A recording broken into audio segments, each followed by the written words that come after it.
Scoliosis જાગૃતિ માટે અમદાવાદમાં વિશેષ સેમિનારનું આયોજન. ગુજરાતમાં વધતી રીઢની સમસ્યાઓ પર નિષ્ણાંતોનો ભાર. સ્કોલિયોસિસ અંગે સમાજમાં જાગૃતિ ફેલાવવાના હેતુસર અમદાવાદમાં એક વિશેષ જાગૃતિ સેમિનારનું આયોજન કરવામાં આવ્યું હતું, જેમાં દેશ વિદેશના અગ્રણી સ્પાઇન સર્જનો એક મંચ પર એકત્રિત થયા હતા. આ સેમિનારનો મુખ્ય ઉદ્દેશ્ય સ્કોલિયોસિસ જેવી રીઢની સમસ્યા અંગે વહેલી ઓળખ, સમયસર સારવાર અને આધુનિક ઉપચાર પદ્ધતિઓ વિશે જનસામાન્ય, માતા પિતા અને સંભાળ આપનારાઓને માહિતગાર કરવાનો હતો. સેમિનારમાં ડોક્ટર અમિત ઝાલા, ડોક્ટર અજય પ્રસાદ શેટ્ટી, ડોક્ટર કે વેણુગોપાલન મેનન, ડોક્ટર શૈશવ ભગતારે, ડોક્ટર શર્વિન શેઠ અને ડોક્ટર હૃદય આચાર્ય જેવા અગ્રણી સ્પાઇન સર્જનો હાજર રહ્યા હતા.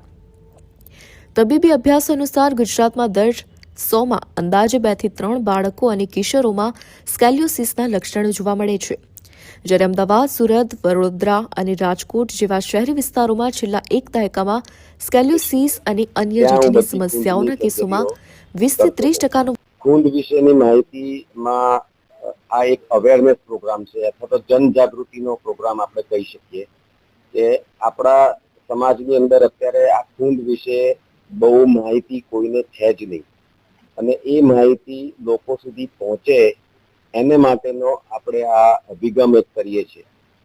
અને એને માટે લોકો સુધી પહોંચી શકાય, કારણ કે અમે લોકો એકલે બધી જગ્યાએ પહોંચી શકીએ નહીં, એટલે માટે આ પ્રોગ્રામ રાખ્યો છે કે જેથી કરીને તમે એ જનજાગૃતિના પ્રોગ્રામ તરીકે બધી જગ્યાએ પહોંચાડી શકો, જેથી કરીને જે નાના બાળકો છે, આપણે ત્યાં અત્યારે સમાજમાં એવું છે કે ભાઈ આ ખૂંદ થાય અને આપણે સરખું કરી શકીએ નહીં, ખૂંદ સરખી કરવા જઈએ તો એમાં લકવો પડી જાય.